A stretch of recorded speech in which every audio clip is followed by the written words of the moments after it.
and what time is it? Yeah, so we've got, for as long as you want. Sure. Senator, appreciate your contribution to what you tonight and also what you're doing in your career.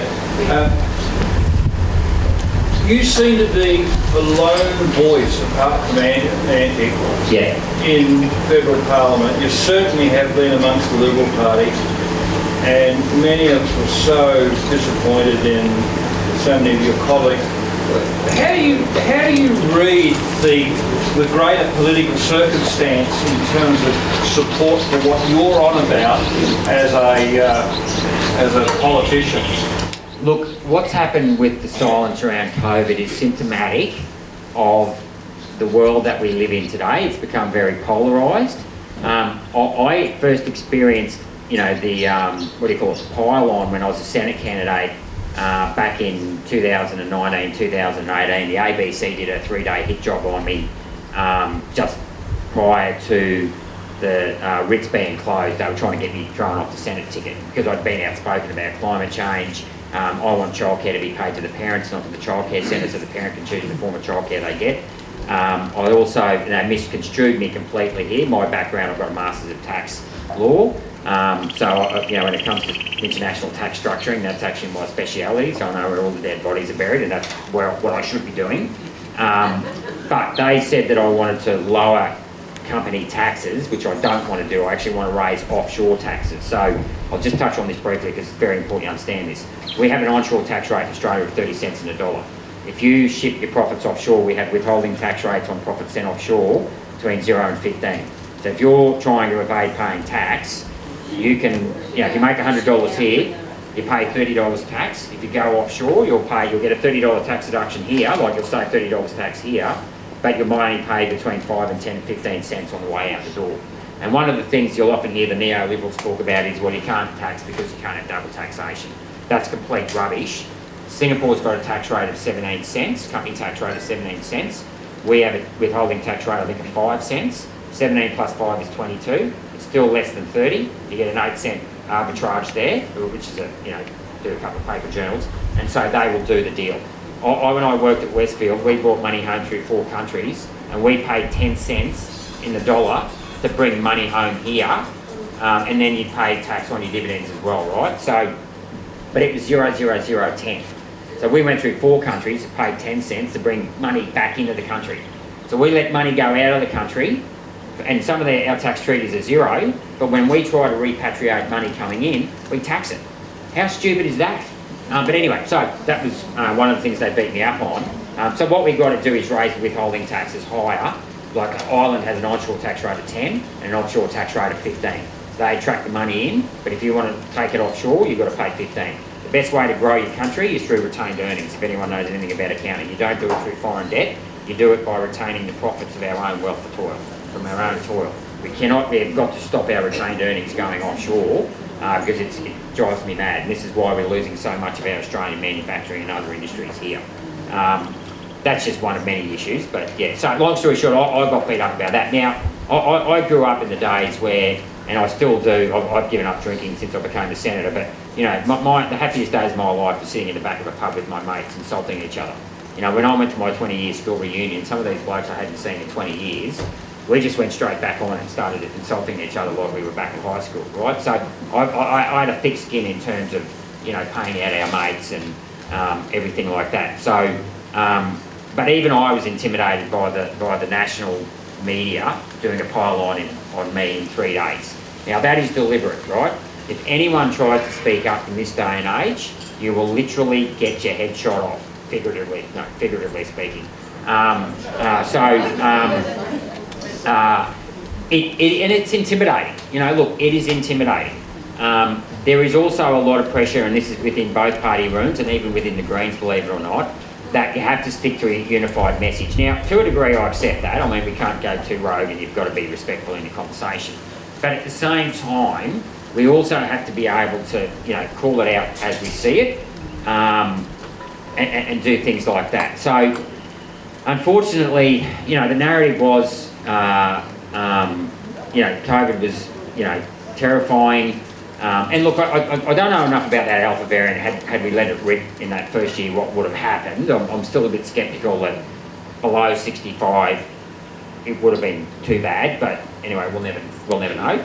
And I'm sceptical about the international media reports too. It turns out that some of those shots of coffins in churches in Italy weren't actually of COVID deaths. They were actually people who'd washed up, Africans who'd washed up when they crossed the Mediterranean, because they did one of those, actually we found, it first came out and then later on you finally see the photo was used 5 years earlier in another news story. So I do think there's quite a bit of hyperbole, a bit of hyperbole around the initial narrative. But it is very hard to put a counter narrative up today. You get your head shot off.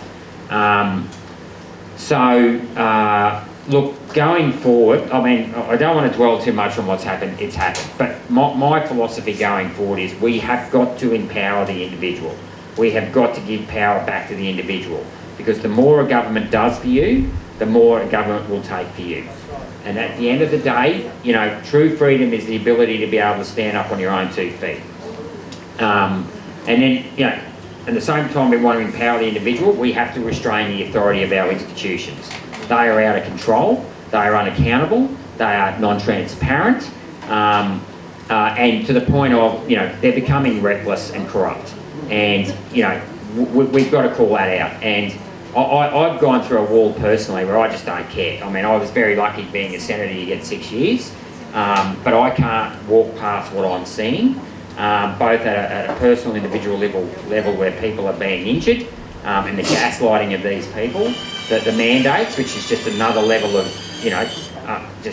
abuse, and then this whole narrative of the media controlling the agenda, and effectively, and I hate using these words because they're very sort of emotive and seem over the top, but the definition of fascism is basically where corporations are controlling the government, whereas Marxism is based on identity politics, where they try to divide and conquer. So, they'll use any sort of excuse, your sex or your nationality or whatever, to try and divide us, right? And this is why we've got to push the individual. You've all got a name, that's who you are. And I did a post on this last night. It's basically who you are that matters and what you achieve, not what you are, right? Don't let people define you as a label. But we have to push back, and so we've got this sort of Marxism that's being used, identity politics, to divide us. And then on the other hand, we've got this, and that's generally considered left-wing, but it's all big versus small if you ask me. But that's considered left-wing. And then on the right side is fascism, where you get corporations taking over governments. And we've got the media doing that, we've got pharmaceuticals doing that, we've got the banks and the Federal Reserve that's privately owned doing that. We've got to push back both sides in terms of the authority of these institutions and restrain that authority. That's the way forward, I guess, in terms of where we are now. Hopefully, we've obviously lost a lot of seats in the coalition, but hopefully some of my colleagues will start to do that. I will certainly be prosecuting it, as will Alex and Matt Canavan as well. Matt, I've got a lot of time for Matt. He's been very good to me, and he's fearless. He goes out there and fights for the battles. And at the end of the day, I don't divide the world between left and right. As I said, I've got plenty of time for blue-collar workers. I mean, all my grandparents were blue-collar workers. I grew up with blue-collar workers. My best mates are mechanics. It's not left versus right or Labor versus Liberal. It's the little guy, which, we're nearly all little guys, individuals, versus the big guy. And that to me is what it's all about, and empowering the individual. Hopefully that answers the question. Sure. Yeah.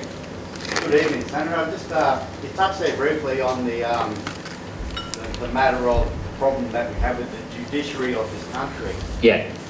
I think that actually stems from the oath and affirmations that they do take. Yeah. May I ask you what oath and affirmation you did take, sir? I swore to the Queen, I think, but... Queen Victoria, like as per... I don't know. That's not what drives me. My oath and my loyalty... The important thing is that it takes us away from colour of law to rule of law. Okay, right. Well, I'll tell you what my rule of law is the people. So I'm here to serve the people. I'm not here to serve the Queen in another country. I serve the people. But right? This is our foundation document. It's the Constitution. Yeah, okay, that's right. But at the end of the day, I don't need a piece of paper to tell me what's right and wrong, right? So, and I think we need to have a constitutional convention. I said that in my maiden speech about fixing up the roles and responsibilities of the states. That's what matters to me, is good government, right? See, the Constitution, we wouldn't be in this mess if people stick to the Constitution, because the Constitution, the federal law overrides state laws. When we've got state parliamentarians running around like there is no law. I don't disagree with you. I was in court yesterday. Yeah. I asked the magistrate under what oath he is. And I asked him about King James Bible, and he said, oh, we don't have that anymore. Yeah, okay. Well, look, I don't go down that path too much. As I said, my loyalty is to the people and good outcomes for the people, right? And that applies, using some compassion and common sense and respect. Thank you, Senator. No worries. Wait. And then I'll go to you next. I think it's Dr. William Bay spoke about the powers being transferred to one person, which is the Chief Health Officer. My question is, how do we, that's quite alarming and dangerous in my opinion. How do we reverse that so that it comes back to,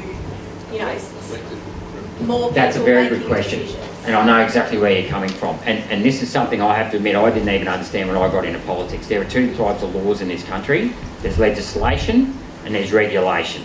Now, legislation is what goes through Parliament and gets passed by the Parliament. Then ministers are in control of regulation, right? Now, basically, that might be something like we're going to change the speed limit from 50 or 60 kilometres down to 50 kilometres. That is something that doesn't get voted on in Parliament. That sits with the Minister of the day. Likewise, so with our Biosecurity Act, some of you would probably know this, Section 477 gave our Health Minister the power to declare a state of emergency. And there's similar laws at the state level as well. Now, interestingly enough, 477C says they can do it on the advice of who, which really worries me that who has managed to get their name into the piece of legislation in Australia.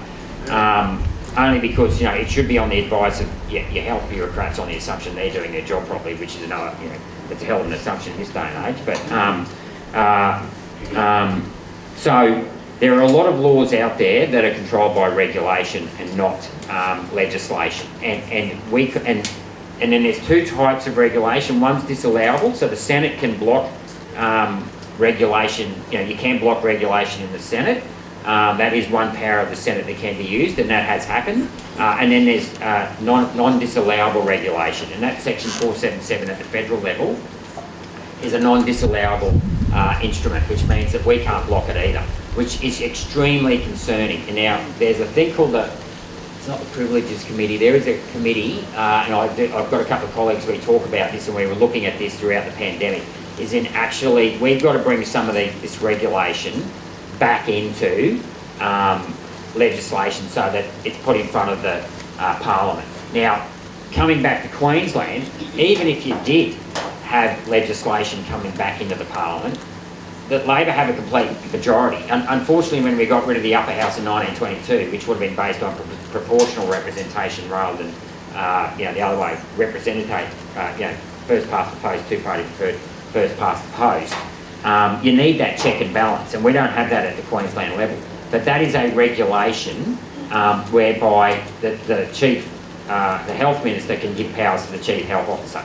That is completely unacceptable, and one of the most dangerous trends that has happened in our government over the last 40 years is this thing called independent statutory authorities. Now, I have to admit, when sounds great, like, we need people who are so-called independent.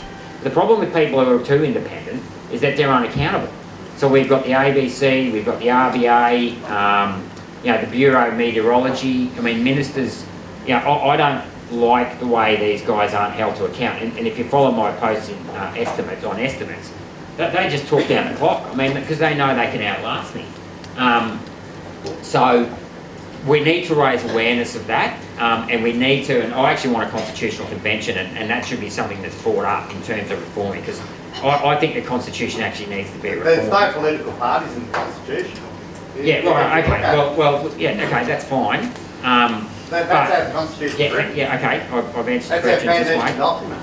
Yeah, I know it's our foundation document, but times change, mate. It's not written in stone. How can it change? It's our foundation document. Because we've got an issue. How can it change? Okay, mate. Without a referendum. Okay, don't interrupt, please. We've got other people who want to answer the question Oh. here, okay? Okay. So that's something that I think we need to look at, because too much power has been handed over to unelected officials, and I think that's a real concern. And it's really, I think, come to the fore here in COVID, where they've just kept changing the rules. There's been no accountability or anything in that. So we definitely need to, raise awareness of that and, ideally fix it. I think, yeah. Senator, you've told us some of the issues that the country faces, but it would seem to me that COVID is an opportunity that our governments, well, especially the left and the bureaucracy, is seized on to, if you like, push their agenda, whatever it is, for power. And of course, information these days reigns supreme. And I am getting to the question. Information reigns supreme, as does misinformation. And of course, we've got the good old ABC there, the anti-Australian, socialist fifth column, masquerading as the taxpayers' broadcaster. And of course, no right-wing government has been able to get them to stick to their charter. And we've got to start somewhere to fix this problem. Though it seems to me a good start would be, you'll never get the ABC to stick to their charter, and the left-wing garbage they espouse. And then you mentioned also corporate Australia. Well, these young guys in corporate Australia are coming through the sausage maker of our education system as well. But a good start, I think, would be to close down the ABC. So when is someone in government, or you guys that are still part of it, even in opposition, actually starts to put a foot forward about closing down the ABC, that would seem to me to be a good start, because the misinformation that comes from that place, and the only unbiased reporting that the populace does get, where we can see the real issues and what these problems are and get the truth, is someone like Sky or, dare I say it, Rebel News. So, but no one really in government has ever wanted, especially when the last lot were in, wanted to do anything about the ABC. So wouldn't that be a good place to start? Yeah, look, I grew up on a farm, so I'm from Chinchilla, but my family moved out to Quilpie when I was 15, and then I went to boarding schools. Look, I think we've got a problem with the news and current affair of the ABC. I think there's a role for the ABC out in regional areas and stuff like that, with Weather Report's Country Hour. I still got a soft spot for the ABC for what it used to be. I think, one of the things we don't want to do here, and we've done this too often, is the way we solve a problem is to get rid of it or shut it down or to sell it offshore. I do think there's a problem with the news and current affairs section of the ABC, and that unfortunately has reached out in a few other areas as well. I would have liked, as a starting position, to actually make it accountable back to government.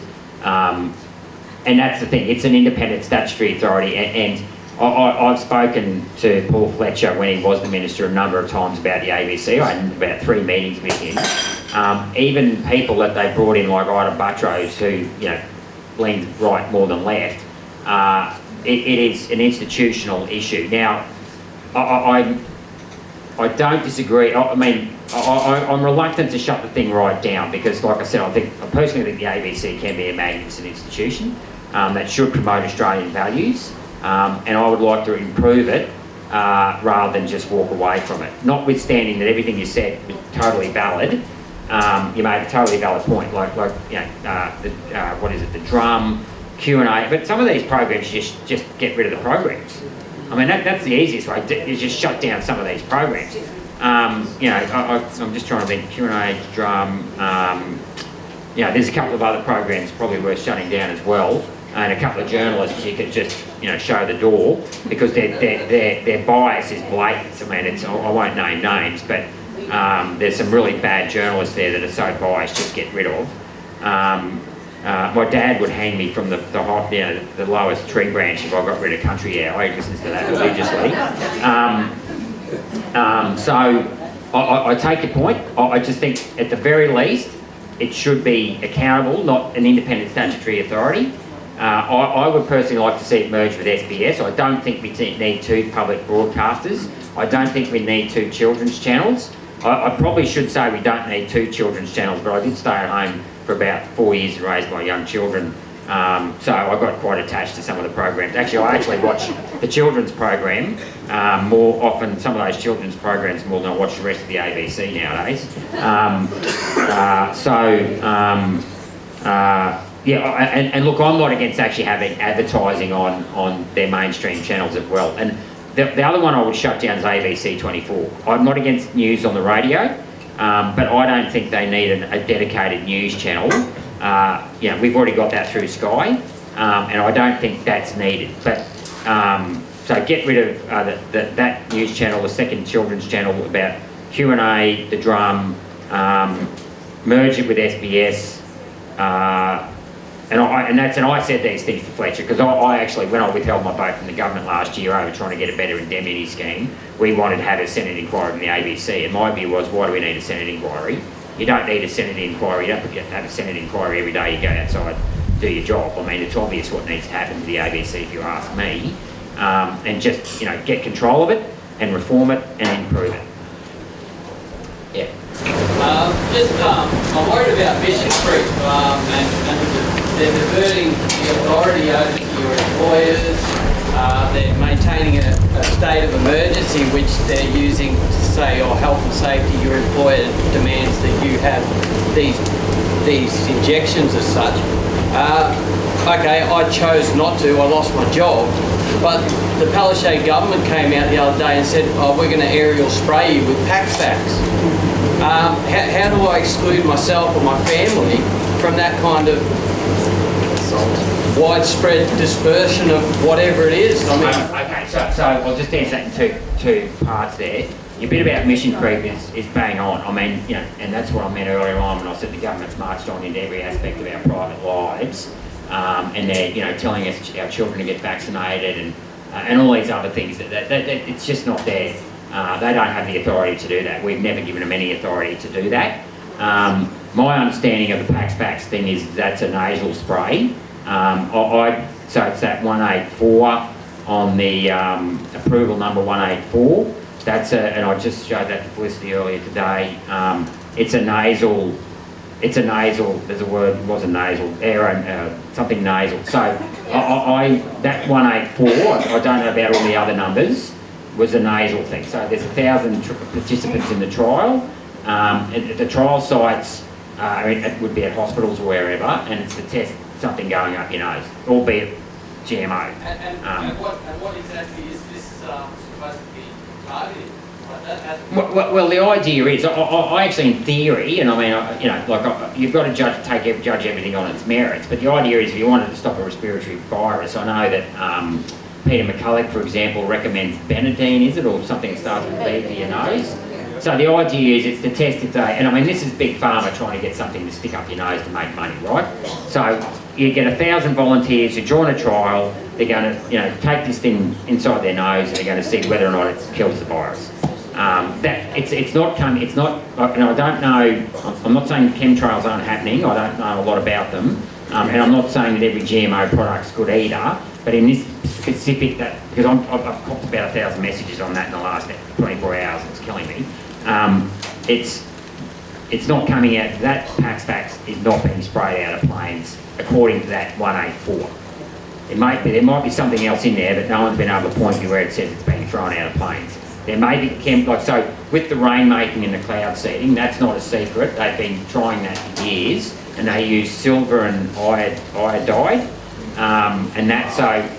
I'm curious to know how much of that's going on, and I will ask an estimate how much of that's going on and who regulates that stuff going into the environment from the point of view of cloud seeding.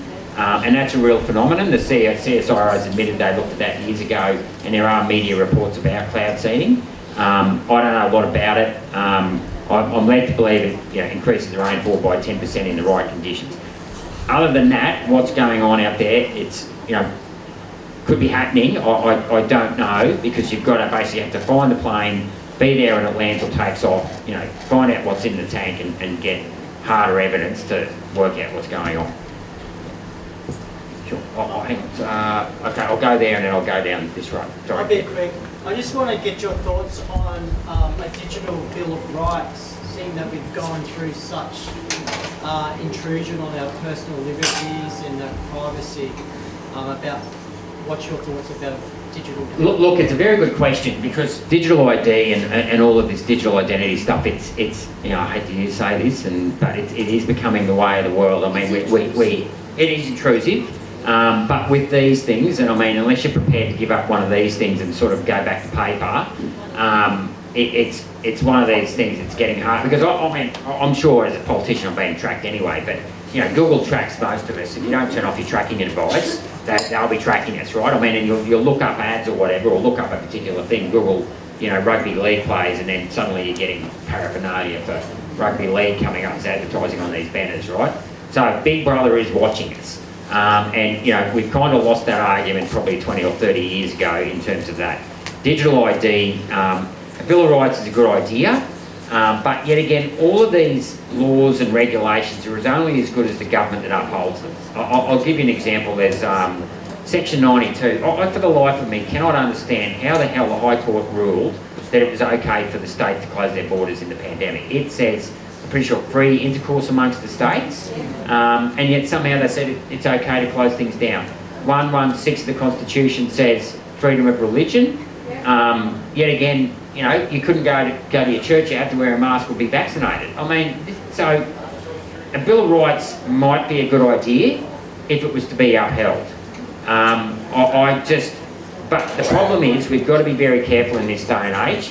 We haven't had any more federal politicians since 1985 or 1984, when Australia's population was 14 or 15 million. We've almost doubled that. We have no more politicians, but we probably have 5 times the amount of legislation, 5 times the amount of bureaucracies. We have the 24-hour 7 media cycle.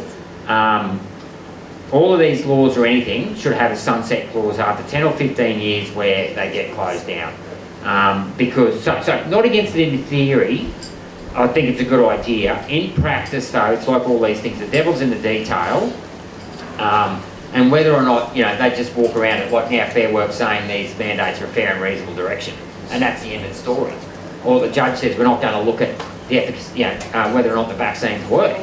Well, you know, what's the point of having a judicial system if they're not going to actually look at quality assurance and whether or not they're effective in the first place?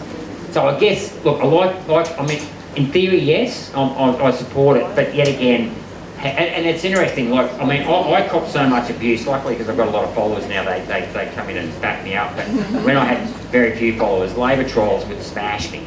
And I'd have people, and even today I had a couple of, messages that abuse me and I just, get rid of them. But, one of the things, for example, is, would you agree with everyone on social media disclosing their full identity or being a troll?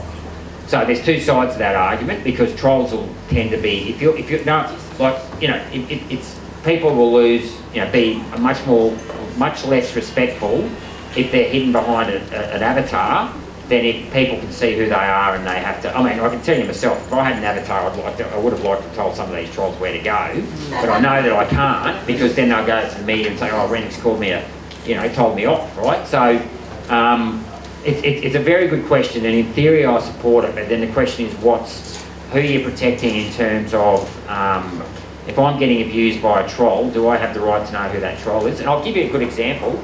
Platelet. I don't know if you read The Australian this week, but they identified the guy behind Platelet who writes Wikipedia. That guy has been messing with my he set up my Wikipedia page in between when I got elected as a senator. There was about 4 or 5 weeks before I started on July the 1st. My wife sent it to me. She said, you've got a Wikipedia page, and it was smeared. So they smeared me on my Wikipedia page. It was this Platelet character. And I haven't actually had a chance to pursue that. Well, we tried to fix that up. I mean, I used to donate to Wikipedia. So does Platelet have the right to hide behind an avatar and tell lies about me? So that's, it's interesting, and you can't come back to it's the things about, you can write all you like, have all the bits of paper you like, but, it's all about respecting the individual, as I used to say in my old days, peace, love, unity, respect, right? So, good question. I agree with it in theory, but as usual, it's how do you apply these things in practice that is fair on both sides. Sorry. Yep. Senator, thank you. Oh no, I'll come to you. Yeah, I'll come to you next. Yeah, I'll take the blue top first. My blue? I've got the blue. Thanks for tonight, Senator.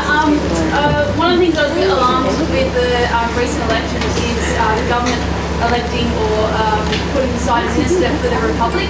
Could you please talk to what you've heard about that in Canberra?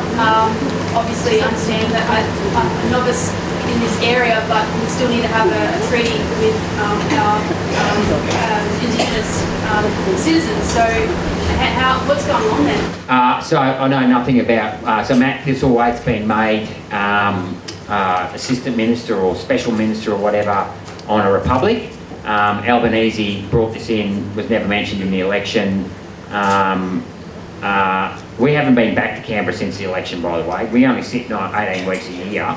And we're only going to sit 8 weeks between May the 21st and the rest of the year. Like, one of the things that shocked me when I became a politician is we go to Canberra 18 weeks a year for 4 days a week. Like 72, sitting days. And then 6 of those days are 6 of those weeks are 3-day weeks. So that's back to 66 sitting days out of, 260 working days a year or 250 working days a year. So, and that's one of the things I'd like to see more of. Sorry, I'll come back to you in a minute. I need more time in estimates. So I get 4 weeks in estimates, and that includes 4 weeks in estimates. They run down the clock all the time. Now, so coming back to, I don't know yet. It's been put there. I suspect they're going to start the discussion again. But what type of model, whether or not they go to a referendum before they choose what type of model they want, I've got no idea. Sorry. So I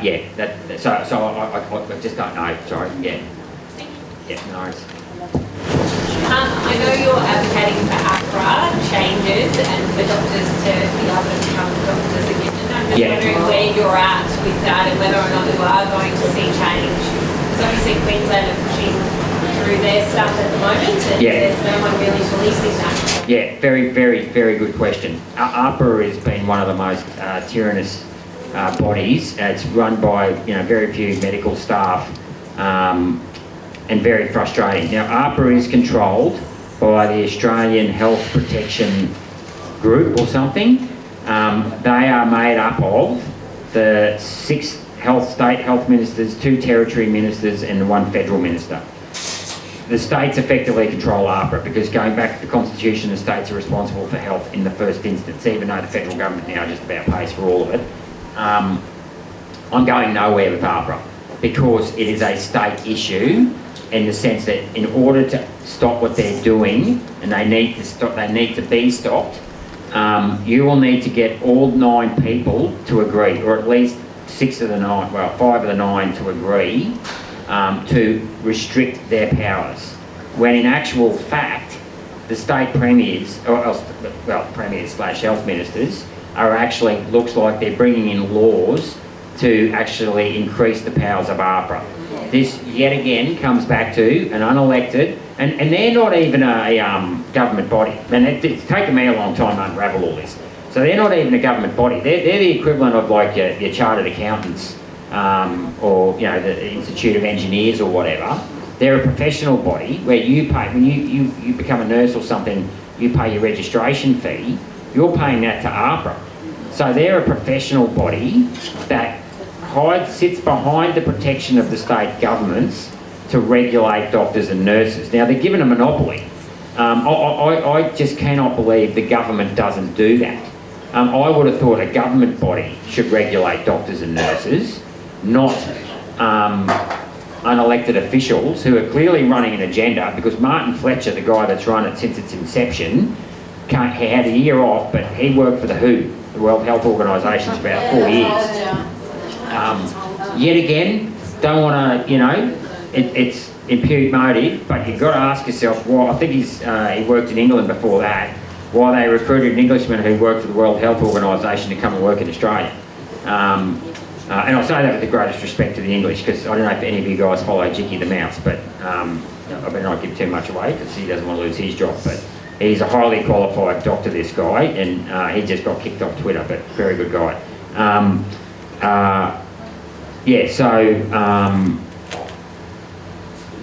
we're going nowhere with APRA. And yet again, it comes back to a political solution that we somehow, we really need a political solution, and unfortunately it's not going to be easy. I will try and do my best, as will Alex and a couple of others, to put pressure on the Department of Health. You know, and I'll ask that question, why is the private sector regulating, I mean, put it this way, I mean, you know, doctor-patient confidentiality is what matters, and in some respects, you know, I don't want the government interfering too much either, but if there's going to be any interference, it needs to come from someone that's accountable to the people, and not just this rogue organisation made up of, you know, legal academics and, you know, social workers, nothing against social workers, that aren't qualified to judge doctors and nurses and OTs and everyone else. So, unfortunately, I'm not going to lie to you, it's not good news. Because, well, they could be, but the health ministers aren't going to do it. I mean, you saw what the state premiers are like. They love this command and control. The bureau, you know, yeah, up the back there. No, so I don't know. The head of APRA is Martin Fletcher, and the chairperson, or woman, is Gil McAllister. So, but Scott's brother is there somewhere, Alan, is there somewhere, I think, and I don't know this, in the ambulance paramedic section, somewhere on that, in that section, or was. I don't know if he still is, but I think he was on that line. But he wasn't like the top dog. He may be, now, he may be the head of the paramedic section that then goes to the next level up, but I don't know exactly what his role is, but I think he is in APRA, and I think he's up towards the top.